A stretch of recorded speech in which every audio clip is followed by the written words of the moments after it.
তোমার আকাশ তোমার বাতাস। নমস্কার, শুরু হলো তোমার আকাশ তোমার বাতাস, যাতে রবীন্দ্রনাথ ঠাকুরের কথা এবং গান নিয়ে হাজির আমি সৌমিত্র চট্টোপাধ্যায়। বললাম বটে রবীন্দ্রনাথ ঠাকুরের কথা, কিন্তু একটু তলিয়ে ভাবতে গিয়ে দেখছি কথাটা কি আমারও নয় বা আপনারও নয়। কোন কথা?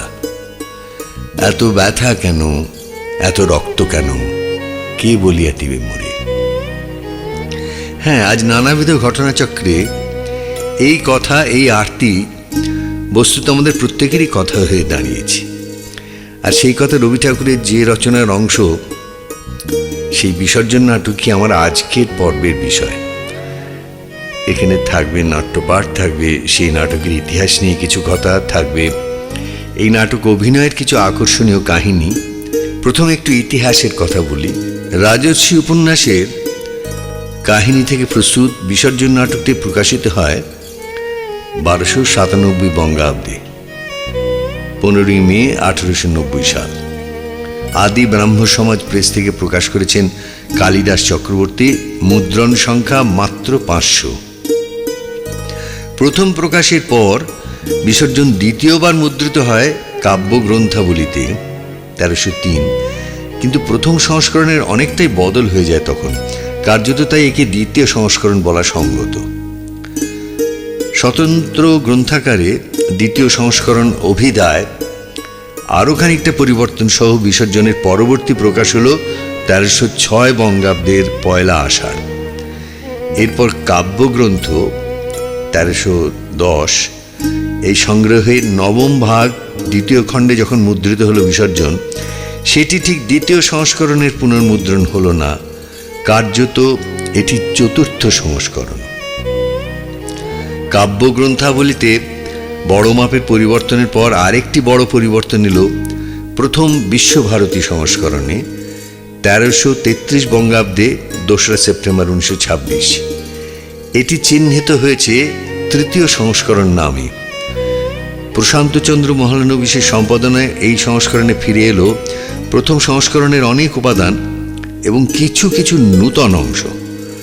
1338 জ্যৈষ্ঠে 4র্থ সংস্করণ অভিধান নিয়ে আবার ফিরে এলো 1310 সংস্করণ, সেটিকেই বলা যায় প্রচলিত পাঠ। তৃতীয় সংস্করণে 1333 প্রশান্তচন্দ্র মহলানবিশ যে পাঠ পরিচয় লিখেছিলেন, সেখান থেকে একটু পড়ছি। বিসর্জন নাটকের গল্পাংশ রাজর্ষি উপন্যাস হইতে লওয়া। এই রাজর্ষি লেখার ইতিহাস কবি নিজে বর্ণনা করিয়াছেন। ছবি ও গান এবং কড়িও কোমলের মাঝখানে বালক নামক একখানি মাসিক পত্র 1 বৎসরের ঔষধির মতো ফসল ফলাইয়া লীলা সংবরণ করিল। 2-1 সংখ্যা বালক বাহির হইবার পর 2-1 দিনের জন্য দেওঘরে যায়। কলিকাতা ফিরবার সময় রাত্রে গাড়িতে ভিড় ছিল, ভালো করিয়া ঘুম হইতেছিল না, ঠিক চোখের উপর আলো জ্বলিতেছিল। মনে করিলাম ঘুম যখন হইবেই না, তখন এই সুযোগে বালকের জন্য একটা গল্প ভাবিয়া রাখি।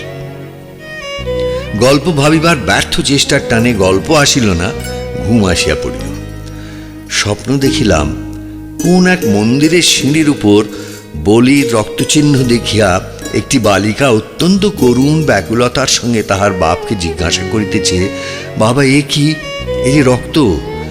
বালিকারই কাতরতায় তাহার বাপ অন্তরে ব্যথিত হইয়া অথচ বাহিরে রাগের ভান করিয়া কোনো মতে তাহার প্রশ্নটাকে চাপা দিতে চেষ্টা করিতেছে। জাগিয়া উঠিয়াই মনে হইল এটি আমার স্বপ্নলব্ধ গল্প। এমন স্বপ্নে পাওয়া গল্প এবং অন্য লেখা আমার আরও আছে। এই স্বপ্নটির সঙ্গে ত্রিপুরার রাজা গোবিন্দমাণিক্যের ইতিহাস মিশাইয়া রাজর্ষি গল্প মাসে মাসে লিখিতে লিখিতে বালকে বাহির করিতে লাগিলাম। বিসর্জন নাটকের পাত্রপাত্রীদের কথা বলে নেওয়া যাক।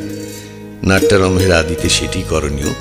নাটকের পত্রগণ হচ্ছেন গোবিন্দমাণিক্য, ত্রিপুরার রাজা, নক্ষত্র রায়, গোবিন্দমাণিক্যের কনিষ্ঠ ভ্রাতা, রঘুপতি রাজপুরোহিত, জয়সিংহ রঘুপতির পালিত রাজপুত যুবক, রাজমন্দিরের সেবক, চাঁদ পাল দেওয়ান, নয়ন রায় সেনাপতি, ধ্রুব রাজপালিত বালক, মন্ত্রী পৌরগণ, গুণবতী মহিষী, অপর্ণা ভিখারিণী এই সূত্রে বোধহয় বলে নেওয়া ভালো, নাটকের পাত্র পাত্রীগণের মধ্যে মহারাজা গোবিন্দমাণিক্য, মহারানী গুণবতী ও যুবরাজ নক্ষত্র রায় এরা ঐতিহাসিক ব্যক্তি।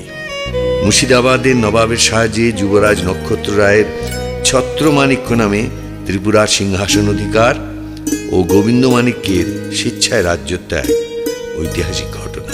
এবারে আপনাদের গল্পটা সংক্ষেপে একটু বলি। না, নিজের কথায় নয়, সে তো হয়তো নাটক পাঠের ফাঁকে আমি কখনো সখনো খেয়ে ধরিয়ে দেওয়ার চেষ্টা করব। আপাতত রবীন্দ্রনাথ ঠাকুরের লেখা থেকেই দেখে নেওয়া যাক কি আছে এই নাটকে। এই নাটকে বরাবর এই দুটি ভাবের মধ্যে বিরোধ বেঁধেছে, প্রেম আর প্রতাপ। রঘুপতির প্রভুত্বের ইচ্ছার সঙ্গে গোবিন্দমাণিক্যের প্রেমের শক্তির দ্বন্দ্ব বেঁধেছিল। রাজা প্রেমকে জয়ী করতে চান, রাজপুরোহিত নিজের প্রভুত্বকে। নাটকের শেষে রঘুপতিকে হার মানতে হয়েছিল। তার চৈতন্য হল, বোঝবার বাধা দূর হল, প্রেম হল জয়যুক্ত। নাটকের প্রথম অঙ্কে প্রথমেই দেখা দিলেন রানী গুণবতী। তার সন্তান হয়নি বলে সন্তান লাভ করবার আকাঙ্ক্ষা দেবীকে জানাতে মন্দিরে এসেছেন। তিনি দেবীকে বললেন, আমাকে দয়া করে সন্তান দাও, আমার সব আছে, দাস দাসী প্রজা কিছুর অভাব নেই, কিন্তু আমার তপ্ত বক্ষে আমার প্রাণের মধ্যে আরেকটি প্রাণকে অনুভব করবার ইচ্ছা হয়েছে। আমি এমন একজনকে পেতে চাই যার প্রতি প্রেম আমার নিজের প্রাণের চেয়ে বেশি হবে। শিশু তো একটুকু প্রাণের কণিকা, কিন্তু তাকে স্নেহ করবার জন্য মার প্রাণ ব্যাকুল হয়ে আছে। তাকে জন্ম দিয়ে বাঁচিয়ে তুলে সে তার প্রতি সমস্ত সঞ্চিত ভালোবাসা অর্পণ করবে। নাটকের গোড়াটা গুণবতীর এই ব্যাকুল প্রার্থনা দিয়ে আরম্ভ হয়েছে কেন?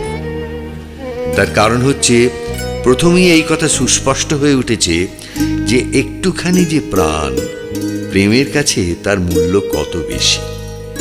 একদিকে রানী মানত করছেন যে বিশ্বমাতার কাছে ছাগ শিশু বলি দেবেন, অন্যদিকে তিনি সে বলির পরিবর্তে একটুকু প্রাণের কণার জন্য তার হৃদয়ের উচ্ছ্বসিত ভালোবাসাটুকু ভোগ করতে চান।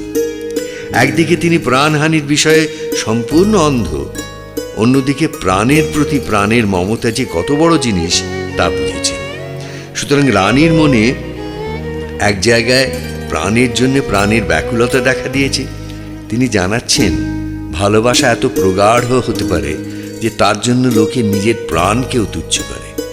আবার অপরপক্ষে অসহায় প্রাণীদের ক্রন্দন তাঁর হৃদয়ে প্রবেশ করেনি।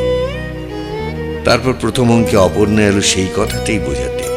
সে বললে, তুমি যদি একদিক দিয়ে বুঝতে পেরেছ যে প্রাণের আদর কতখানি, তুমি যদি মা হয়ে প্রাণকে লালন পালন করবার জন্য ব্যাকুল হয়েছ আর তার জন্য বিশ্বমাতার কাছে প্রার্থনা জানাচ্ছ, তবে কেন অন্য প্রাণকে বলি দিয়ে এই উদ্দেশ্য সাধন করতে চাও? বিশ্বমাতা কি প্রাণকে বোঝেন না? তিনি কি প্রাণী হত্যায় খুশি নন? যদি তিনি তা বোঝেন, তবে কেমন করে এই ভিক্ষা তাঁর কাছে করছো?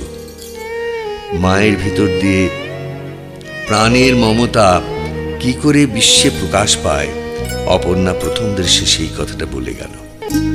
গুণবতী সন্তান পাবার জন্য 100 ছাগ বলি দিতে চান। তিনি এত প্রাণের অপচয় করতে রাজি আছেন, অথচ চিন্তা করে দেখলেন না যে এই ভিক্ষার মধ্যে কতখানি নিষ্ঠুরতা আছে। প্রাণের মূল্য কত গভীর একদল সে কথা বুঝেছে, অন্য দল তা বোঝেনি। তাই দুই দলে বিরোধ বাঁধল। গুণবতী ও রঘুপতি একদিকে এবং গোবিন্দমাণিক্য জয়সিংহ ও অপর্ণা অন্যদিকে। আমরা বিসর্জন নাটকে আসছি। প্রথম অঙ্ক, প্রথম দৃশ্য, মন্দির। গুণবতী বলছেন, মার কাছে কি করেছি দোষ? ভিখারি যে সন্তান বিক্রয় করে উদরের দায়ে, তারে দাও শিশু। পাপিষ্ঠা যে লোকলাজে সন্তানের বধ করে, তার গর্ভে দাও পাঠাইয়া অসহায় জীব। আমি হেথা সোনার পালঙ্কে মহারানী, শত শত দাস দাসী সৈন্য প্রজালয়ে বসে আছি। তপ্তবক্ষে শুধু এক শিশুর পরশ লালসিয়া, আপনার প্রাণের ভিতরে আরেকটি প্রাণাধিক প্রাণ করিবারে অনুভব।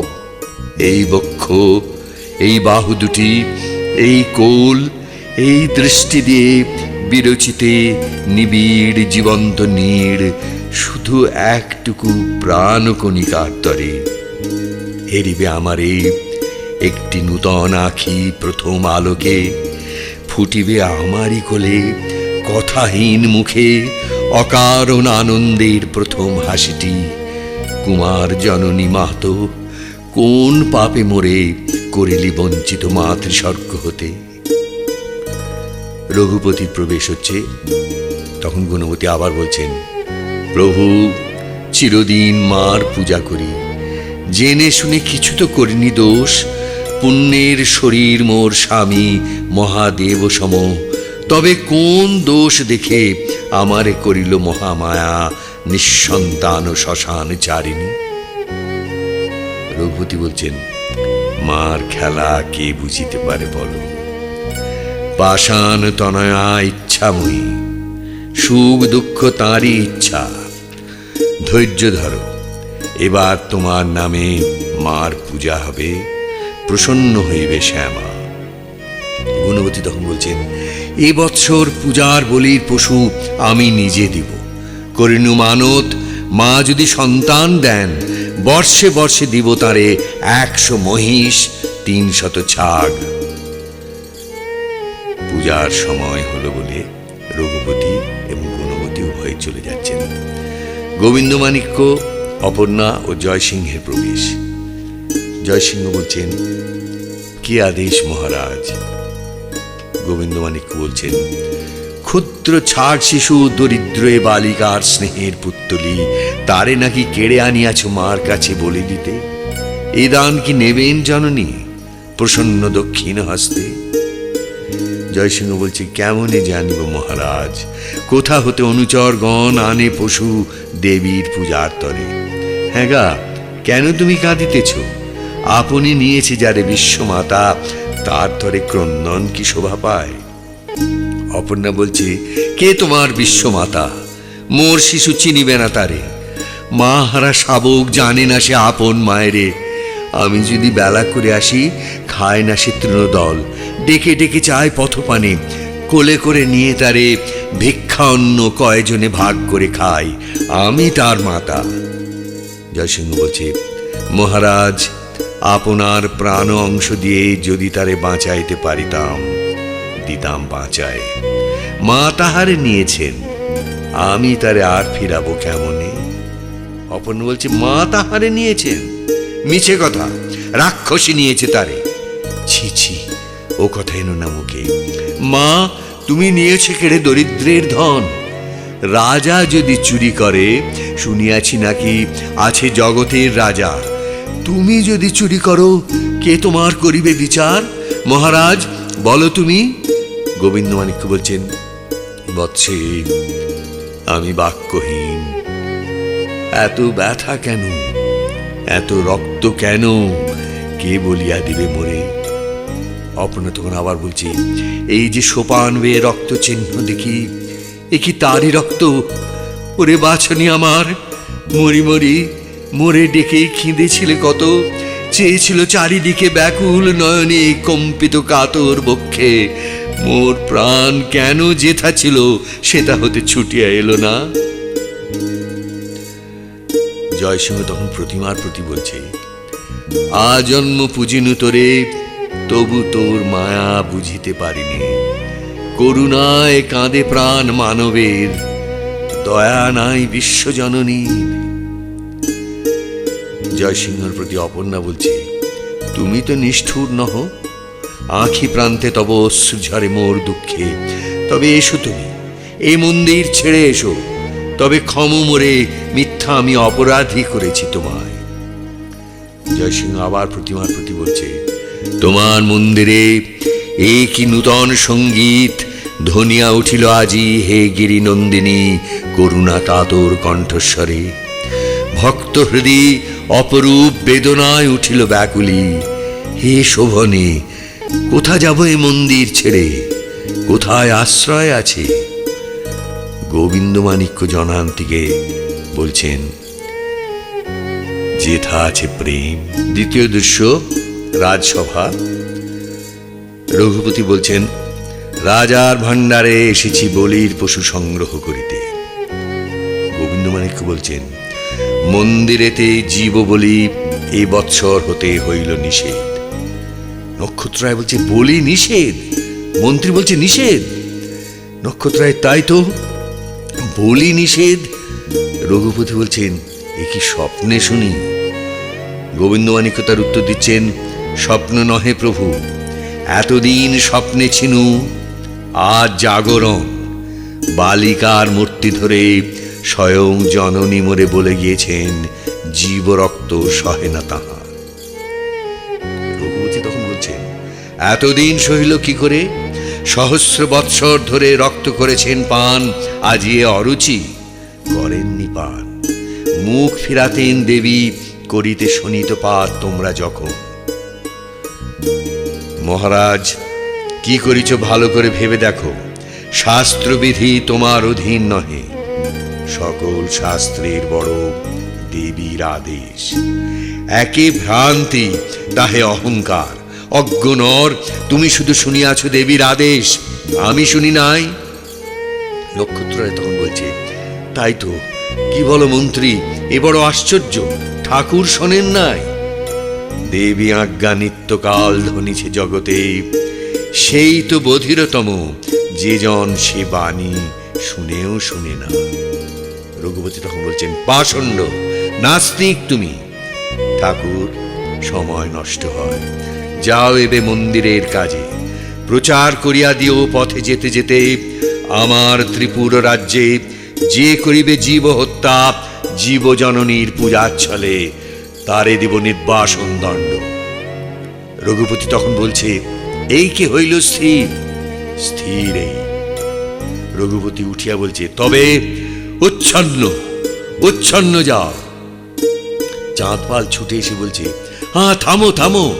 গোবিন্দমাণিক্য বলছে, বসো চাঁদপাল।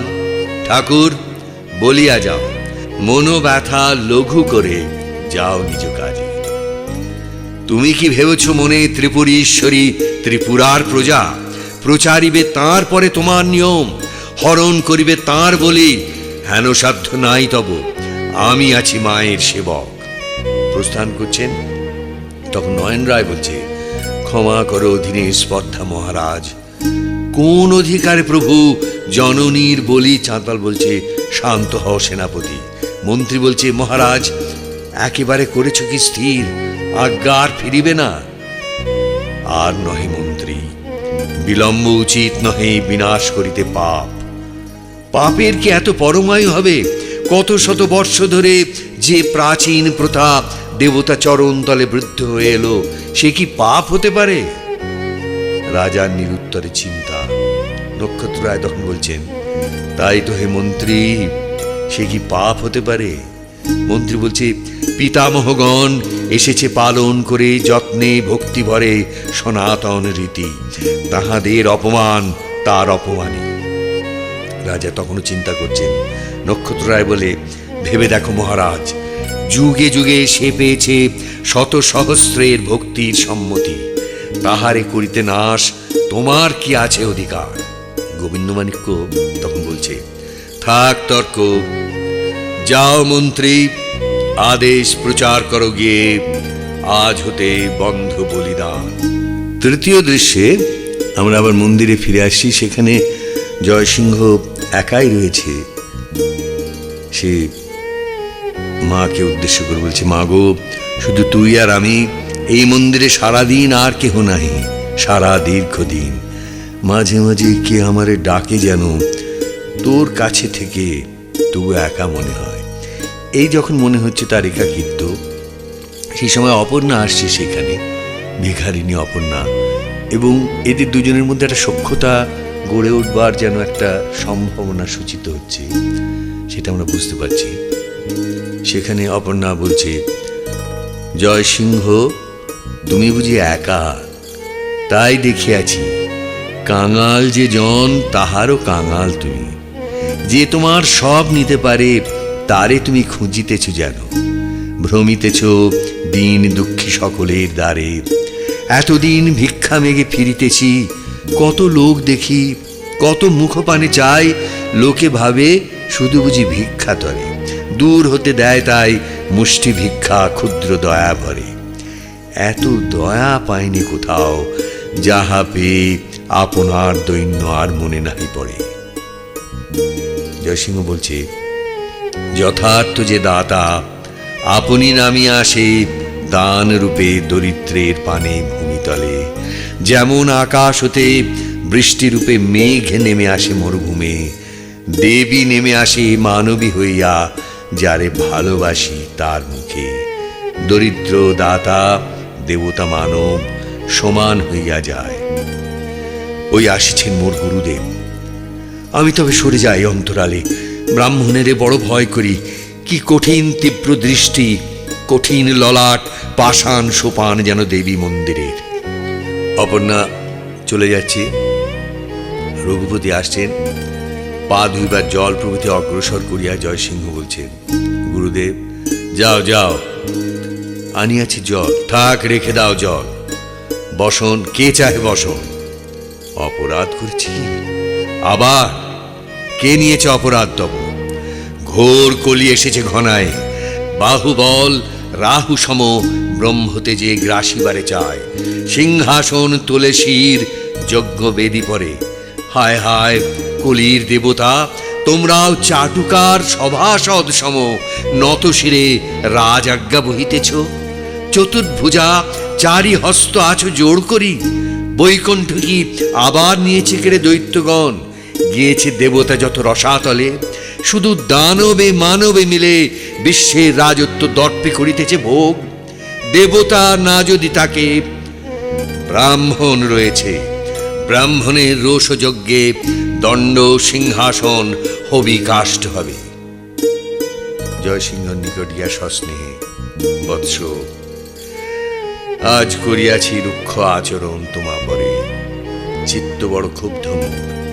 কি হয়েছে প্রভু, কি হয়েছে?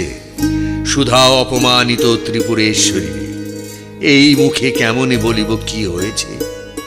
কি করেছে অপমান? গোবিন্দ মাণিক্য। গোবিন্দ মাণিক্য? প্রভু কারে অপমান? কারে? তুমি আমি সর্বশাস্ত্র সর্বদেশ সর্বকাল সর্বদেশকাল অধিষ্ঠাত্রী মহাকালী সকলের করে অপমান ক্ষুদ্র সিংহাসনে বসি। মার পূজা বলি নিষেধিল স্পর্ধা বরে। গোবিন্দ মাণিক্য? হ্যাঁ গো হ্যাঁ, তোমার রাজা গোবিন্দ মাণিক্য, তোমার সকল শ্রেষ্ঠ, তোমার প্রাণের অধীশ্বর। অকৃতজ্ঞ, পালন করিনি এত যত্নে স্নেহে তোরে শিশুকাল হতে, আমার চেয়ে প্রিয়তর আজ তোর কাছে গোবিন্দ মাণিক্য। প্রভু পিতৃকোলে বসি আকাশে বাড়ায় হাত ক্ষুদ্র মুগ্ধ শিশু পূর্ণচন্দ্র পানে। দেব তুমি পিতা মোর পূর্ণ শশী মহারাজ গোবিন্দ মাণিক্য। কিন্তু এ কি বকিতেছি, কি কথা শুনিনু? মায়ের পূজার বলে নিষেধ করেছে রাজা, এ আদেশ কে মানিবে? না মানিলে নির্বাসন। মাতৃপূজাহীন রাজ্য হতে নির্বাসন, দণ্ড নহে। এ প্রাণ থাকিতে অসম্পূর্ণ নাহি রবে জননীর পূজা। চতুর্থ দৃশ্যে আমরা দেখছি যে গুণবতী মহারানীর পূজা নিয়ে গিয়েছিল মন্দিরে, সেই পূজা গ্রহণ করেনি, মন্দির থেকে ফিরে আসতে হয়েছে পরিচারিকাকে। এবং গুণবতী যখন জিজ্ঞাসা করছেন যে মন্দির দুয়ার থেকে রানীর পূজা বলি কে ফিরিয়ে দিয়েছে, কে সে, কার এত সাহস, তখন পরিচারিকা বলতে পারছে না যে কে ফিরিয়েছে। সেই সময় গোবিন্দ মাণিক্য প্রবেশ করছেন অন্তঃপুরে। গুণবতী বলছেন, মহারাজ শুনিতেছ, মার দ্বার হতে আমার পূজার বলি ফিরায় দিয়েছে। জানি তা। জানো তুমি, নিষেধ করনি তবু, জ্ঞাত সারে মহিষীর অপমান। তারে ক্ষমা করো প্রিয়ে, দয়ার শরীর তব। কিন্তু মহারাজ, এ তো দয়া নয়, এই শুধু কাপুরুষতা। দয়ায় দুর্বল তুমি, নিজ হাতে দণ্ড দিতে নাহি পারো যদি, আমি দণ্ড দেব। বলো মোরে কে সে অপরাধ? দেবী আমি। অপরাধ আর কিছু নহে, তোমারে দিয়েছি ব্যথা, এই অপরাধ। কি বলেছ মহারাজ? আজ হতে দেবতার নামে জীব রক্তপাত আমার ত্রিপুর রাজ্যে হয়েছে নিষেধ। কাহার নিষেধ? জননী। কে শুনেছে? আমি। তুমি? মহারাজ শুনে হাসি আসে। রাজোদ্ধারে এসেছেন ভুবনেশ্বরী জানাইতে আবেদন। হেসো না মহিষী, জননী আপনি এসে সন্তানের প্রাণে বেদনা জানাইছেন, আবেদন নহে। গুণবতী বলছেন, কথা রেখে দাও মহারাজ, মন্দিরের বাহিরে তোমার রাজ্য, যেথা তব আজ্ঞা নাহি চলে সেথা আজ্ঞা নাহি দিও। মার আজ্ঞা, মোর আজ্ঞা নাহি। কেমন জানিলে? ক্ষীণ দীপালোকে গৃহকোণে থেকে যায় অন্ধকার, সব পারে আপনার ছায়া কিছুতে ঘুচাতে নারে দ্বীপ। মানবের বুদ্ধি দ্বীপ সম, যত আলো করে দান তত রেখে দেয় সংশয়ের ছায়া। স্বর্গ হতে নামে যাবে জ্ঞান, নিমেষে সংশয় টুটে। আমার হৃদয়ে সংশয় কিছুই নাই। শুনিয়াছি আপনার পাপ পুণ্য আপনার কাছে, তুমি থাকো আপনার অসংশয় নিয়ে। আমারে দুয়ার ছাড়ো, আমার পূজার বলে আমি নিয়ে যাই আমার মায়ের কাছে। দেবী, জননীর আজ্ঞা পারি না লঙ্ঘিতে, আমিও পারি না। মার কাছে আছি প্রতিশ্রুত, সেই মতো যথাশাস্ত্র যথাবিধি পুজিব তাহারে। যাও, তুমি যাও। যে আদেশ মহারানী। এই বলে গোবিন্দমাণিক্য চলে যাচ্ছেন। গোবিন্দমাণিক্যের প্রস্থানের পর রঘুপতির প্রবেশ। গুণবতী বলছেন, ঠাকুর, আমার পূজা ফিরায় দিয়েছে মা ত্রিদ্বার হতে। মহারানী, মার পূজা ফিরে গেছে, নহে সে তোমার। উঞ্চবৃত্ত দরিদ্রের ভিক্ষালব্ধ পূজা রাজেন্দ্রাণী তোমার পূজার চেয়ে ন্যূন নহে। কিন্তু এই বড় সর্বনাশ, মার পূজা ফিরে গেছে। এই বড় সর্বনাশ রাজদর্প ক্রমে স্ফীত হয়ে করিতেছে অতিক্রম পৃথিবীর রাজত্বের সীমা। বসিয়াছে দেবতার দ্বার রোধ করি জননীর ভক্তদের প্রতি দুই আঁখি রাঙাইয়া। কি হবে ঠাকুর? জানেন তা মহামায়া। এই শুধু জানি, যে সিংহাসনের ছায়া পড়েছে মায়ের দ্বারে, ফুৎকারে ফাটিবে সেই দম্ভ মঞ্চখানি জলবিম্ব সম। যুগে যুগে রাজ পিতা পিতামহ মিলে ঊর্ধ্বপানে তুলিয়াছে যে রাজ মহিমা, অভ্রভেদী করে মুহূর্তে হইয়া যাবে ধূলিসাৎ, বজ্রদীর্ণ দগ্ধ ঝঞ্ঝাহত। রক্ষা করো, রক্ষা করো প্রভু। হা হা, আমি রক্ষা করিব তোমারে। যে প্রবল রাজা স্বর্গে মর্তে প্রচারিছে আপন শাসন, তুমি তাঁরই রানী। দেব ব্রাহ্মণের যিনি, ধিক ধিক শতবার, ধিক লক্ষবার। কলির ব্রাহ্মণে ধিক। ব্রহ্মসাপ কোথা? ব্যর্থ ব্রহ্মতেজ শুধু বক্ষে আপনার আহত বৃশ্চিক সম আপনি দংশিছে। মিথ্যা ব্রহ্ম আড়ম্বর, বইটা ছিনিতে উদ্যত। গুণবতী বলছেন, কি করো, কি করো দেব? রাখো, রাখো, দয়া করো নির্দোষীরে। ফিরায় দে ব্রাহ্মণের অধিকার। দিব, যাও প্রভু, পূজা করো মন্দিরেতে গিয়ে, হবে নাকো পূজার ব্যাঘাত। যে আদেশ রাজ অধীশ্বরী, দেবতা কৃতার্থ হলো তোমারই আদেশ বলে। ফিরে পেল পুনঃ ব্রাহ্মণ আপন তেজ, ধন্য তোমারই যতদিন নাহি জাগে কল্কি অবতার। এরপর গোবিন্দমাণিক্য আবার ফিরে আসছেন এবং গুণবতীর সঙ্গে আবার এই বিষয়ে কথোপকথন হচ্ছে। সেখানে গোবিন্দমাণিক্য বলছেন, ধর্মহানি ব্রাহ্মণের নহে অধিকার, অসহায় জীবরক্ত নহে জননীর পূজা। দেবতার আজ্ঞা পালন করিতে রাজা বিপ্র সকলেরই আছে অধিকার। গুণবতী বলছেন, ভিক্ষা, ভিক্ষা চাই, একান্ত মিনতি করি চরণে তোমার প্রভু। চিরাগত প্রথা, চিরপ্রবাহিত মুক্ত সমীরণ সম, নহে তা রাজার ধন, তাও জোড় করে সমস্ত প্রজার নামে ভিক্ষা মাগিতেছি মহিষী তোমার। প্রেমের দোহায় মানপ্রিয়তম, বিধাতাও করিবেন ক্ষমা, প্রেম ও আকর্ষণ বসে কর্তব্যের ত্রুটি। এই কি উচিত মহারানী? নিজ স্বার্থ, নিষ্ঠুর ক্ষমতা দর্প, অন্ধ অজ্ঞানতা, চির রক্তপানে স্ফীত হিংস্র বৃদ্ধ প্রথা, সহস্র শত্রুর সাথে একা যুদ্ধ করি, শ্রান্ত দেহে আসি গৃহে, নারী চিত্ত হতে অমৃত করিতে পান। সেটাও কি নাই দয়া সুধা? গৃহ মাঝে পুণ্য প্রেম বহে, তারও সাথে মিশিয়াছে রক্তধারা।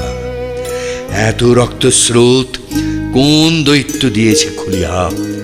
ভক্তিতে প্রেমেতে রক্ত মাখামাখি হয়, ক্রূর হিংসা দয়াময়ী রমণীর প্রাণে দিয়ে যায় শনিতের ছাপ। এ শনিতে তবু করিব না রোধ। গুণবতী বলছেন, যাও যাও তুমি। হায় মহারানী, কর্তব্য কঠিন হয়, তোমরা ফিরালে মুখ। পঞ্চম দৃশ্যে আবার কাহিনী ফিরে আসছে মন্দিরে, কেননা যত দ্বন্দ্ব তো সেই মন্দির থেকেই উদ্ভূত, মন্দিরে দেবীর পূজা নিয়ে। এবং সেই মন্দিরে থেকে একদিকে গোবিন্দ মাণিক্যের আদর্শবাদ, অন্যদিকে রঘুপতির প্রতাপ, এই দুয়ের সংঘাতেই তো এই নাটক। সেই মন্দিরে পুরবাসীগণ আসছেন, এসে একজন চিৎকার করে উঠছে, ওরে আয় রে আয়। সকলে তখন বলছে, আয় রে, মায়ের সামনে বাহু তুলে নৃত্য করি। এই সময় রঘুপতি ও জয়সিংহের প্রবেশ। রঘুপতি বলছেন, শুনলাম সৈন্য আসছে, জয়সিংহ অস্ত্র নিয়ে তুমি এইখানে দাঁড়াও। তোরা আয়, তোরা এইখানে দাঁড়া, মন্দিরের দ্বার আগলাতে হবে, আমি তোদের অস্ত্র এনে দিচ্ছি। অস্ত্র কেন ঠাকুর? মায়ের পুজো বন্ধ করবার জন্য রাজার সৈন্য আসছে। অস্ত্র চাই, অস্ত্র চাই, শুধু ভক্তি নয়। জয়সিংহ তবে বলি আনো, করি পূজা। বাহিরে বাদ্যোদ্যম। জয়সিংহ বলছে, সৈন্য নহে প্রভু, আসিছে রানীর পূজা। রানীর অনুচর পুরবাসীগণের প্রবেশ। সকলে, ওরে ভয় নেই, সৈন্য কোথায়? মার পূজা আসছে। আমরা আছি, খবর পেয়েছে, সৈন্যরা শীঘ্র এদিকে আসছে না। ঠাকুর, রানীমা পূজা পাঠিয়েছেন, জয়সিংহ শীঘ্র পূজার আয়োজন করো। জয়সিংহের প্রস্থান, পুরবাসীগণের নৃত্যগীত, গোবিন্দ মাণিক্যের প্রবেশ। চলে যাও হেথাওতে, নিয়ে যাও বলি। রঘুপতি, শোনো নাই আদেশ আমার? শুনি নাই, তবে তুমি এ রাজ্যের নহি আমি।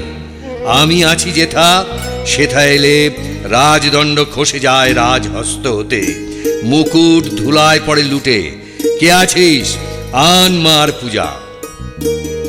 বাদ্যোদ্যম। গোবিন্দ মাণিক্য, চুপ কর। কোথা আছে সেনাপতি? ডেকে আন। হায় রঘুপতি, অবশেষে সৈন্য দিয়ে ঘিরিতে হইল ধর্ম। লজ্জা হয় ডাকিতে সৈনিক দল, বাহুবল দুর্বলতা করায় স্মরণ। রঘুপতি বলছেন, অবিশ্বাসী, সত্যই কি হয়েছে ধারণা কলিযুগে ব্রহ্মতেজ গেছে, তাই এত দুঃসাহস? যায় নাই, যে দীপ্ত অনল জ্বলিছে অন্তরে, সে তোমার সিংহাসনে নিশ্চয় লাগিবে। নতুবায়ে মনানলে ছাই করে পুড়াইব সব শাস্ত্র, সব ব্রহ্মগর্ব, সমস্ত ৩৩ কোটি মিথ্যা। আজ নহে মহারাজ, রাজ অধিরাজ, এই দিন মনে করো আর একদিন। নয়ন রায়, যিনি হচ্ছেন সেনাপতি, এবং চাঁদ পাল, যিনি দেওয়ান, তাঁরা তখন প্রবেশ করছেন। নয়নের প্রতি গোবিন্দ মাণিক্য বলছেন, সৈন্য লয়ে থাকো হেথা, নিষেধ করিতে জীব বলি। নয়ন রায় বলছে, ক্ষমা করো অধম কিঙ্করে, অক্ষম রাজার ভৃত্য দেবতা মন্দিরে, যত দূর যেতে পারে রাজার প্রতাপ, মোরা ছায়া সঙ্গে যায়।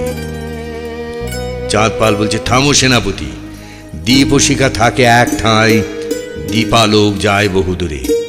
রাজ ইচ্ছা যেথা যাবে, সেথা যাব মোরা। সেনাপতি, মোর আজ্ঞা তোমার বিচারাধীন নহে। ধর্মাধর্ম লাভ ক্ষতি রহিল আমার, কার্য শুধু তব হাতে। এ কথা হৃদয় নাহি মানে, মহারাজ ভৃত্য বটে, তবুও মানুষ আমি। আছে বুদ্ধি, আছে ধর্ম, আছে প্রভু, আছেন দেবতা। তবে ফেলো অস্ত্র তব। চাঁদপাল, তুমি হলে সেনাপতি, 2 পদ রহিল তোমার। সাবধানে সৈন্য লয়ে মন্দির করিবে রক্ষা। যে আদেশ মহারাজ। নয়ন, তোমার অস্ত্র দাও চাঁদপালে। চাঁদপালে? কেন মহারাজ? এ অস্ত্র তোমার পূর্বরাজ পিতামহ দিয়েছেন আমাদের পিতামহে। ফিরে নিতে চাও যদি তুমি লও। স্বর্গে আছো তোমরা হে পিতৃ পিতামহ, সাক্ষী থাকো এতদিন যে রাজ বিশ্বাস পালিয়াছি। বহু যত্নে সাগ্নিকের পুণ্য অগ্নিসম, যার ধন তারই হাতে ফিরে দিন আজ কলঙ্কবিহীন। চাঁদপাল বলছে, কথা আছে ভাই। নয়ন রায় বলছে, ধিক, চুপ করো। মহারাজ বিদায় হলেন। প্রণামপূর্বক প্রস্থান। গোবিন্দমাণিক্য বলছে, ক্ষুদ্র স্নেহ নাই রাজ কাজে। দেবতার কার্যভার তুচ্ছ মানবের পরে হায় কি কঠিন। রঘুপতি বলছে, এমনি করিয়া ব্রহ্মশাপ ফলে বিশ্বাসে হৃদয় ক্রমে দূরে যায়, ভেঙে যায় দাঁড়াবার স্থান। জয়সিংহের প্রবেশ। আয়োজন হয়েছে পূজার, প্রস্তুত রয়েছে বলি। গোবিন্দমাণিক্য বলছেন, বলি কার তরে? জয়সিংহ বলছে, মহারাজ তুমি হেথা। তবে শোনো নিবেদন, একান্ত মিনতি, যুগল চরণতলে প্রভু ফিরে লও তব গর্বিত আদেশ। মানব হইয়া দাঁড়াও না দেবীর আচ্ছন্ন করি। রঘুপতি বলছে, ঠিক। জয়সিংহ, ওঠো ওঠো। চরণে পতিত কার কাছে? আমি যার গুরু, এ সংসারে এই পদতলে তার একমাত্র স্থান। মূঢ়, ফিরে দেখ, গুরুর চরণ ধরে ক্ষমা ভিক্ষা কর। রাজার আদেশ নিয়ে করিব দেবীর পূজা, করাল কালিকা। এত কি হয়েছে তোর অধঃপাত? থাক পূজা, থাক বলি, দেখিব রাজার দর্প কতদিন থাকে। চলে এসো জয়সিংহ। রঘুপতি ও জয়সিংহের প্রস্থান। গোবিন্দমাণিক্য বলছে, এই সংসারে বিনয় কোথায়? মহাদেবী যারা করে বিচরণ তব পদতলে, তারাও শেখে নিহায় কত ক্ষুদ্র তারা। হরণ করিয়া লয়ে তোমার মহিমা, আপনার দেহে বহে এত অহংকার। দ্বিতীয় অঙ্কের প্রথম দৃশ্যে আমরা আবার দেখছি মন্দিরে রঘুপতি, জয়সিংহ তো রয়েছেন। এখানে রঘুপতি ডেকে এনেছেন নক্ষত্ররায়কে, গোবিন্দমাণিক্যের ভ্রাতা। তাকে দিয়ে গোবিন্দমাণিক্যকে হত্যা করার ষড়যন্ত্র করছেন রঘুপতি, এবং তাকে লোভীও করে তুলছেন যে রাজসিংহাসন সে পাবে। সেই জন্যই বলছেন, রাজরক্ত চাই। রাজরক্ত তো তোমার জ্যেষ্ঠ ভ্রাতার দেহে আছে, সেই রাজরক্ত নিয়ে এসো। এই কথা শোনার পর নক্ষত্ররায় যখন রাজি হয়ে প্রস্থান করছে, তখন জয়সিংহ বলছে, এ কি শুনিলাম? দয়াময়ী মা, তো এ কি কথা? তোর আজ্ঞা, ভাই দিয়ে ভাতৃ হত্যা। বিশ্বের জননী গুরুদেব হেন আজ্ঞা মাতৃ আজ্ঞা বলে করিলে প্রচার। আর কি উপায় আছে বলো? উপায়? কিসের উপায় প্রভু? ঠিক জননী, তোমার হস্তে খড়গ নাই, রোষে তব বজ্রানল নাহি চণ্ডী। তব ইচ্ছা উপায় খুঁজিছে, খুঁড়িছে সুরঙ্গ পথ চোরের মতন রসাতলগামী। এ কি পাপ? পাপ পুণ্য তুমি কিবা জানো, শিখেছি তোমারই কাছে। তবে এসো বৎস, আর এক শিক্ষা দিই। পাপ পুণ্য কিছু নাই। কে বা ভ্রাতা, কে বা আত্মপর, কে বলিল হত্যাকাণ্ড পাপ? এ জগৎ মহাহত্যাশালা। জানো নাকি প্রত্যেক পলকপাতে লক্ষ কোটি প্রাণী চির আঁখি মুদিতেছে। সে কার খেলা? হত্যায় খচিত এই ধরনীর ধূলি, প্রতিপদে চরণে দলিত শত কীট, তাহারা কি জীব নহে? রক্তের অক্ষরে অবিশ্রাম লিখিতেছে বৃদ্ধ মহাকাল, বিশ্বপত্রে জীবের ক্ষণিক ইতিহাস। হত্যা অরণ্যের মাঝে, হত্যা লোকালয়ে, হত্যা বিহঙ্গের নীড়ে, কীটের গহ্বরে, অগাধ সাগর জলে, নির্মল আকাশে, হত্যা জীবিকার তরে, হত্যা খেলার ছলে, হত্যা অকারণে, হত্যা অনিচ্ছার বশে, চলেছে নিখিল বিশ্ব হত্যার তাড়নে, ঊর্ধ্বশ্বাসে প্রাণপণে। ব্যাঘ্রের আক্রমে মৃগসম মুহূর্তে দাঁড়াতে নাহি পারে। মহাকালী কালস্বরূপিণী রয়েছেন দাঁড়াইয়া, তৃষা তীক্ষ্ণ লোল জিহ্বা মেলি, বিশ্বের চৌদিক বেয়ে চির রক্তধারা ফেটে পড়িতেছে, নিষ্পেষিত দ্রাক্ষা হতে রসের মতন অনন্ত খটপরে তার। থামো থামো থামো, মায়াবিনী পিশাচিনী, মাতৃহীন এ সংসারে এসেছিস তুই, মার ছদ্মবেশ ধরে রক্তপান লোভে। ক্ষুধিত বিহঙ্গ শিশু অরক্ষিত নীড়ে চেয়ে থাকে মার প্রত্যাশায়। কাছে আসে লুব্ধ কাক, ব্যগ্র কণ্ঠে অন্ধ শাবকেরা মা মনে করিয়া তারে করে ডাকাডাকি। হারায় কোমল প্রাণ হিংস্র চঞ্চু ঘাতে, তেমনি কি তোর ব্যবসায়? প্রেম মিথ্যা, স্নেহ মিথ্যা, দয়া মিথ্যা, মিথ্যা আর সব, সত্য শুধু অনাদি অনন্ত হিংসা। তবে কেন মেঘ হতে ঝরে আশীর্বাদ সম বৃষ্টিধারা দগ্ধ ধরণীর বক্ষ পরে? গলে আসে পাষাণ হইতে দয়াময়ী স্রোতস্বিনী মরু মাঝে, কোটি কণ্টকের শিরোভাগে কেন ফুল ওঠে বিকশিয়া? ছলনা করেছ মনে প্রভু, দেখিতেছ মাতৃভক্তি রক্তসম হৃদয় টুটিয়া ফেটে পড়ে কিনা আমারই হৃদয় বলি দিলে মাতৃপদে। ওই দেখো হাসিতেছে মা আমার স্নেহ পরিহাস বসে। বটে তুই রাক্ষসী পাশানি বটে, মা আমার রক্ত পিয়াসিনী, নিবি মা আমার রক্ত, ঘুচাবি সন্তান জন্ম এই জন্মের তরে। দিব ছুরি বুকে এই শিরা ছেঁড়া রক্ত, বড় কি লাগিবে ভালো? ওরে মা আমার রাক্ষসী পাশানি বটে, ডাকিছ কি মোরে গুরুদেব? ছলনা বুঝেছি আমি তব, ভক্ত হিয়া বিদারিত এই রক্ত চাও। দিয়েছিলে এই যে বেদনা, তারই পরে জননীর স্নেহ হস্ত পড়িয়াছে, দুঃখ চেয়ে সুখ শতগুণ। কিন্তু রাজ রক্ত, ছি ছি, ভক্তি পিপাসিতা মাতা, তারে বলো রক্ত পিপাসিনী? রঘুপতি তখন বলছেন, বন্ধ হোক বলিদান, তবে হোক বন্ধ। না না গুরুদেব, তুমি জানো ভালো মন্দ, সরল ভক্তির বিধি শাস্ত্রবিধি নহে। আপন আলোকে আঁখি দেখিতে না পায়, আলোক আকাশ হতে আসে।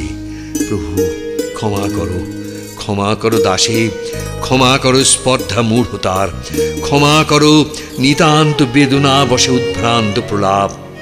বলো প্রভু, সত্যই কি রাজরক্ত চান মহাদেবী? হায় বৎস হায়, অবশেষে অবিশ্বাস মোর প্রতি, অবিশ্বাস কভু নহে। তোমারে ছাড়িলে বিশ্বাস আমার দাঁড়াবে কোথায়? বাসুকীর শিরশ্চ্যুত বসুধার মতো শূন্য হতে শূন্যে পাবে লোপ। রাজ রক্ত চাই তবে মহামায়া, সে রক্ত আনিব আমি, দিব না ঘটিতে ভাতৃ হত্যা। দেবতার আজ্ঞা পাপ নহে, পুণ্য তবে আমি সে করিব অর্জন। সত্য করে বলি বৎস, তবে তোরে আমি ভালোবাসি প্রাণের অধিক, পালিয়াছি শিশুকাল হতে তোরে মায়ের অধিক স্নেহে। তোরে আমি নারিব হারাতে, মোর স্নেহে ঘটিতে দিব না পাপ, অভিশাপ আনিব না এই স্নেহের পরে। ভালো ভালো সে কথা হইবে পরে, কল্য হবে স্থির। দ্বিতীয় অঙ্কের তৃতীয় দৃশ্যে জয়সিংহর মনে নানা সংশয়, নানা টান পড়েন। বলছে, দূর হোক চিন্তা জাল, দ্বিধা দূর হোক, চিন্তার নরক চেয়ে কার্য ভালো, যত ক্রূর যতই কঠোর হোক। কার্যের তো শেষ আছে, চিন্তার সীমানা নাই কোথা। ধরে সে সহস্র মূর্তি পলকে পলকে বাষ্পের মতন। চারিদিকে যতই সে পথ খুঁজে মরে, পথ তত লুপ্ত হয়ে যায়। এক ভালো অনেকের চেয়ে। তুমি সত্য গুরুদেব, তোমারই আদেশ সত্য, সত্য পথ তোমারই ইঙ্গিত মুখে। হত্যা পাপ নহে, ভাতৃ হত্যা পাপ নহে, নহে পাপ রাজ হত্যা। সেই সত্য, সেই সত্য, পাপ পুণ্য নাই, সেই সত্য। থাক চিন্তা, থাক আত্মদাহ, থাক বিচার বিবেক। কোথা যাও ভাই সব? মেলা আছে বুঝি নিশিপুরে, কুকি রমণীর নৃত্য হবে। আমিও যেতেছি। এ ধরায় কত সুখ আছে, নিশ্চিন্ত আনন্দ সুখে নৃত্য করে নারী দল। মধুর অঙ্গের রঙ্গভঙ্গ উচ্ছ্বসিয়া উঠে চারিদিকে। তটপ্লাবী তরঙ্গিনী সম নিশ্চিন্ত আনন্দে সবে গান। ধায় চারিদিক হতে উঠে গীত গান, বহে হাস্য পরিহাস, ধরণীর শোভা উজ্জ্বল মূরতি ধরে। আমিও চলি। এমন সময় অপর্ণাকে সে দেখতে পায় এবং আপনার সঙ্গে কথা হয়। হা অপর্ণা, তুমি আমি কিছু সত্য নই, তাই জেনে সুখী হও। বিষণ্ণ বিস্ময়ে মুগ্ধ আঁখি তুলে কেন রয়েছিস চেয়ে? আয় সখী, চিরদিন চলে যায় দুইজনে মিলে সংসারের পর দিয়ে শূন্য নভস্থলে দুই লঘু মেঘখণ্ড সম। এই সময় রঘুপতি প্রবেশ। রঘুপতি এসে বলেন, জয় সিংহ। জয় সিংহ বলছে, তোমারে চিনি না আমি। আমি চলিয়াছি আমার অদৃষ্ট ভরে ভেসে নিজ পথে। পথের সহস্র লোক যেমন চলেছে, তুমি কে বলেছ মোরে দাঁড়াইতে? তুমি চলে যাও, আমি চলে যাই। রঘুপতি আবার ডাকছেন, জয় সিংহ। জয় সিংহ বলছে, ওই তো সম্মুখে পথ চলেছে সরল, চলে যাব ভিক্ষা পাত্র হাতে, সঙ্গে লয়ে ভিখারিণী সখী মোর। কে বলিল এই সংসারের রাজপথ দুরূহ জটিল? যেমন করেই যাই দিবা অবসানে, পৌঁছিব জীবনের অন্তিম পলকে। আচার বিচার তর্ক বিতর্কের জাল কোথা মিশে যাবে? ক্ষুদ্র এই পরিশ্রান্ত নরজন্ম সমর্পিব ধরণীর কোলে। দুই চারি দিনের এই সমষ্টি আমার, দু চারিটা ভুল ভ্রান্তি, ভয় দুঃখ সুখ, ক্ষীণ হৃদয়ের আশা, দুর্বলতা বসে ভ্রষ্ট ভগ্ন এ জীবন ভার ফিরে দিয়ে অনন্তকালের হাতে গভীর বিশ্রাম। এই তো সংসার। কি কাজ শাস্ত্রের বিধি, কি কাজ গুরুতে? প্রভু, পিতা, গুরুদেব, কি বলিতেছিল? স্বপ্নে ছিল এতক্ষণ। এই যে মন্দির, ওই সেই মহাবট দাঁড়ায় রয়েছে, অটল কঠিন দৃঢ় নিষ্ঠুর সত্যের মতো। কি আদেশ দেব, ভুলি নাই কি করিতে হবে। এই দেখো, ছুরি দেখিয়ে বলে, তোমার আদেশ স্মৃতি অন্তরে বাহিরে হতে যে শানিত। আরো কি আদেশ আছে প্রভু? রঘুপতি বলছেন, দূর করে দাও ওই বালিকারে মন্দির হইতে। মায়াবিনী জানি আমি তোদের কুহক, দূর করে দাও ওরে। দূর করে দেব? দরিদ্র আমারই মতো মন্দির আশ্রিত, আমারই মতন হায় সঙ্গীহীন অকণ্টক পুষ্পের মতন নির্দোষ নিষ্পাপ শুভ্র সুন্দর সরল সুকোমল বেদনা কাতর, দূর করে দিতে হবে ওরে? তাই দিব গুরুদেব। চলে যা অপর্ণা। দয়া মায়া স্নেহ প্রেম সব মিছে। মরে যা অপর্ণা। সংসারের বাহিরেতে কিছুই না থাকে যদি, আছে তবু দয়াময় মৃত্যু। চলে যা অপর্ণা। অপর্ণা বলছে, তুমি চলে এসো জয় সিংহ। এ মন্দির ছেড়ে দুইজনে চলে যায়। দুইজনে চলে যায়, এ তো স্বপ্ন নয়। একবার স্বপ্ন মনে করেছিনু, স্বপ্ন এ জগৎ, তাই হেসেছিনু সুখে গান গেয়েছিনু। কিন্তু সত্য এ যে, বলো না সুখের কথা আর, দেখায় না স্বাধীনতা প্রলোভন, বন্দি আমি সত্য কারাগারে। রঘুপতি তখন বলছেন, জয় সিংহ, কাল নাই মিষ্ট আলাপে, দূর করে দাও ওই বালিকারে। চলে যাও অপর্ণা। কেন যাব? এই নারী অভিমান তোর? অভিমান কিছু নাই আর। জয় সিংহ, তোমার বেদনা আমার সকল ব্যথা সব গর্ব চেয়ে বেশি, কিছু মোর নাই অভিমান। জয়সিংহ তখন বলছে, তবে আমি যাই, মুখ তোর দেখিব না যতক্ষণ রহিবি হেতায়। চলে যা অপর্ণা। অপর্ণা বলছে, নিষ্ঠুর ব্রাহ্মণ, ধিক থাক ব্রাহ্মণত্বে তব। আমি ক্ষুদ্র নারী অভিশাপ দিয়ে গেনু তোরে, এ বন্ধনে জয় সিংহে পারিবি না বাঁধিয়া রাখিতে। চতুর্থ দৃশ্যে মন্দির প্রাঙ্গণে আমরা দেখতে পাচ্ছি চাঁদপাল ও গোবিন্দ মাণিক্যের প্রবেশ। চাঁদপাল বলছে, মহারাজ সাবধানে থেকো, চারিদিকে চক্ষুকর্ণ পেতে আছি, রাজ ইষ্টানিষ্ট কিছু না এড়ায় মোর কাছে। মহারাজ তব প্রাণ হত্যা তরে গুপ্ত আলোচনা সকর্ণে শুনেছি। প্রাণ হত্যা কে করিবে বলিতে সংকোচ মানি, ভয় হয় পাছে সত্যকার ছুরি চেয়ে নিষ্ঠুর সংবাদ অধিক আঘাত করে রাজার হৃদয়ে। অসংকোচে বলে যাও, রাজার হৃদয় সতত প্রস্তুত থাকে আঘাত সহিতে। কে করেছে হেন পরামর্শ? যুবরাজ নক্ষত্র রায়। নক্ষত্র? সকর্ণে শুনেছি মহারাজ, রঘুপতি যুবরাজ মিলে গোপনে মন্দিরে বসে স্থির হয়ে গেছে সব কথা।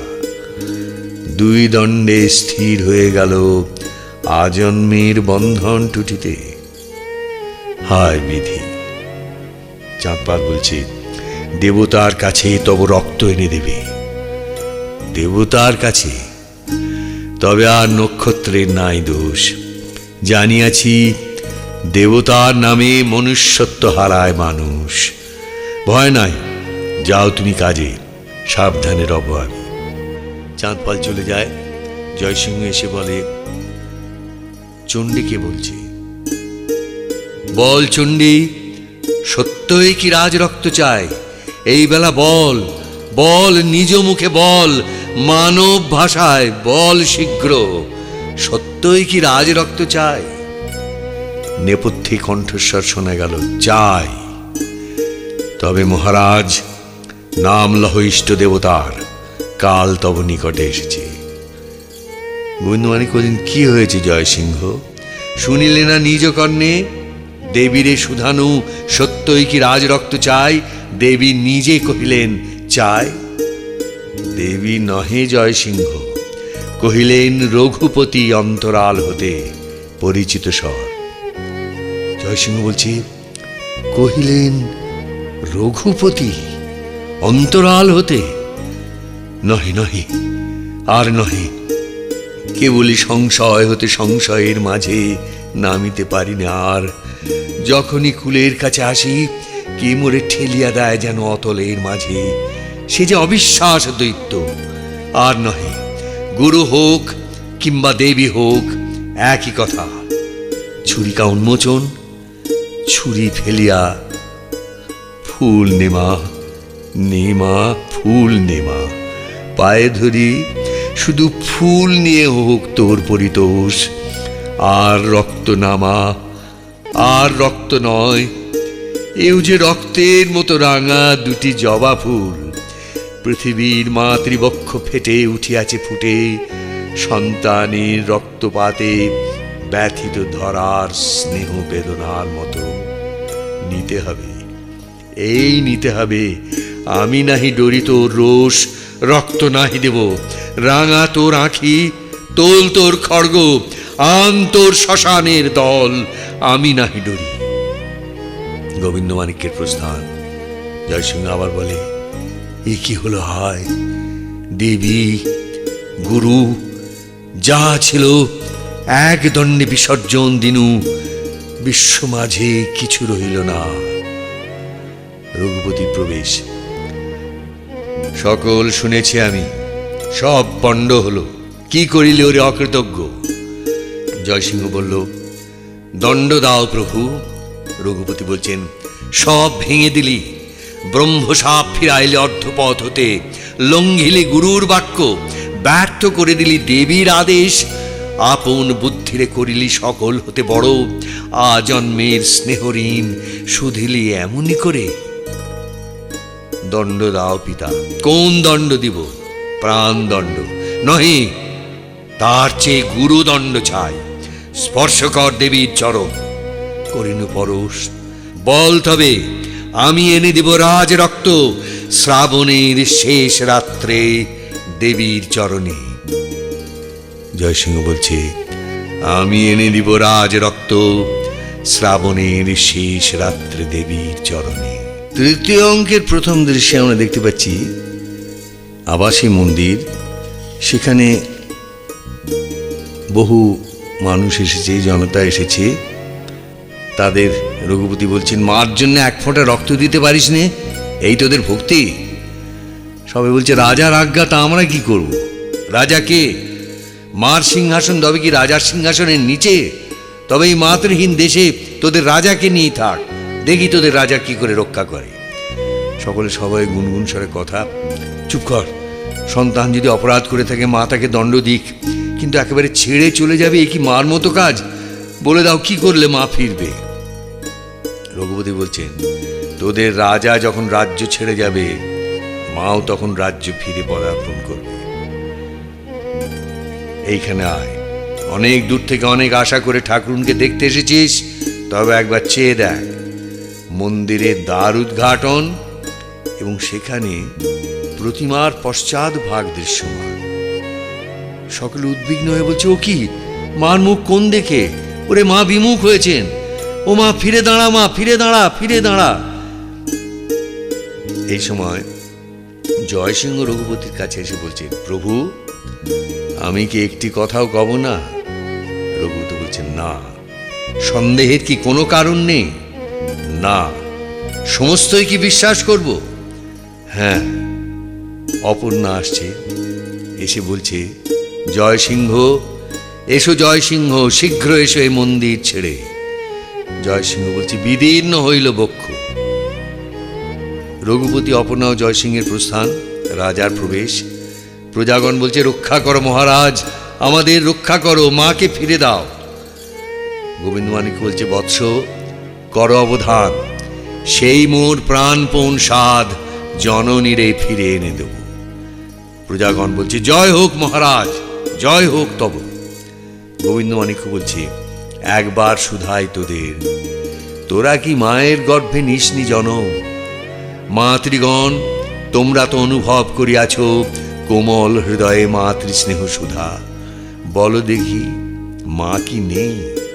মাতৃস্নেহ সব হতে পবিত্র প্রাচীন। সৃষ্টির প্রথম দণ্ডে মাতৃস্নেহ শুধু একেলা জাগিয়া বসেছিল, নতনেত্রে তরুণ বিশ্বেরে কোলে লয়ে। আজিও সে পুরাতন মাতৃস্নেহ রয়েছে বসিয়া ধৈর্যের প্রতিমা হয়ে। সহিয়াছে কত উপদ্রব, কত শোক, কত ব্যথা, কত অনাদর। চোখের সম্মুখে ভায়ে ভায়ে কত রক্তপাত, কত নিষ্ঠুরতা, কত অবিশ্বাস। বাক্যহীন বেদনা বহিয়া তবু সে জননী আছে বসে, দুর্বলের তরে কোল পাতি। একান্ত যে নিরুপায়, তারই তরে সমস্ত হৃদয় দিয়ে। আজ কি এমন অপরাধ করিয়াছি মোরা, যার লাগি সে অসীম স্নেহ চলে গেল চির মাতৃহীন করে অনাথ সংসার? বৎসগণ, মাতৃগণ, বলো, খুলে বলো, কি এমন করিয়াছি অপরাধ? কেউ কেউ বলে, মার বলি নিষেধ করেছ, বন্ধ মার পূজা। গোবিন্দমাণিক্য বলছে, নিষেধ করেছি বলি সেই অভিমানে বিমুখ হয়েছে মাতা। আসিছে মড়ক, উপবাস, অনাবৃষ্টি, অগ্নি, রক্তপাত। মা তোদের এমনই মা বটে। দণ্ডে দণ্ডে ক্ষীণ শিশুটিরে স্তন্য দিয়ে বাঁচাইয়ে তোলে মাতা, সে কি তার রক্তপান লোভে? হেন মাতৃ অপমান মনে স্থান দিলি যবে, আজন্মের মাতৃস্নেহ স্মৃতি মাঝে ব্যথা বাজিল না? মনে পড়িল না মার মুখ? রক্ত চায় গরজন করেছে জননী। অবলা দুর্বল জীব প্রাণ ভয়ে কাঁপে থর থর, নৃত্য করে দয়াহীন নরনারী রক্তমত্ততায়। এই কি মায়ের পরিবার? পুত্রগণ, এই কি মায়ের স্নেহ ছবি? প্রজারা বলছে, মূর্খ মোরা, বুঝিতে পারিনি। গোবিন্দমাণিক্য বলছে, বুঝিতে পারো না? শিশু দুদিনের, কিছু যে বোঝে না আর, সেও তার জননীরে বোঝে। সেও বোঝে ভয় পেলে নির্ভয় মায়ের কাছে। সেও বোঝে ক্ষুধা পেলে দুগ্ধ আছে মাতৃস্তনে। সেও ব্যথা পেলে কাঁদে মার মুখ চেয়ে। তোরা এমন কি ভুলে ভ্রান্ত হলি, মাকে গেলি ভুলে? বুঝিতে পারো না মা তা দয়াময়ী? বুঝিতে পারো না জীব জননীর পূজা জীব রক্ত দিয়ে নহে, ভালোবাসা দিয়ে?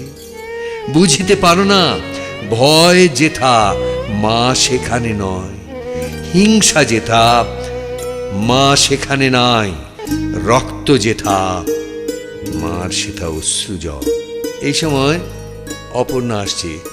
প্রজাগণ বলছে, আপনি চাহিয়া দেখো, বিমুখ হয়েছে মাতা সন্তানের পরে। অপর্ণা মন্দিরের দ্বারে উঠিয়া বলছে, বিমুখ হয়েছে মাতা? আয় তোমা দেখি, আয় তো সম্মুখে একবার। প্রতিমা ফিরাইয়া দেয়। এই দেখো, মুখ ফিরাইছে মাতা, সকলে ফিরেছে জননী।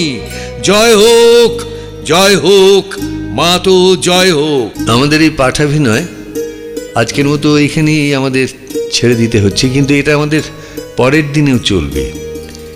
এবং যেখানে আমরা এই কাহিনী সূত্রকে ছেড়ে যাচ্ছি, সেখানে প্রকৃতপক্ষে তিনজন প্রধান চরিত্র। একদিকে রঘুপতি, তার প্রতাপ এবং তার প্রতাপ জারি রাখার জন্য সে সমস্ত রকম চেষ্টাই করছে, সমস্ত রকম ষড়যন্ত্র করছে।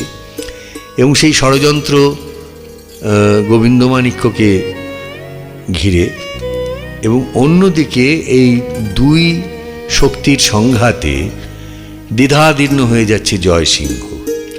সে কোন সত্যকে আঁকড়ে ধরবে তা বুঝতে পারছে না, সে দিশাহারা হয়ে আছে। এইখান থেকে আমরা পরের দিনের বিসর্জনের সূত্রটি তুলে নেব।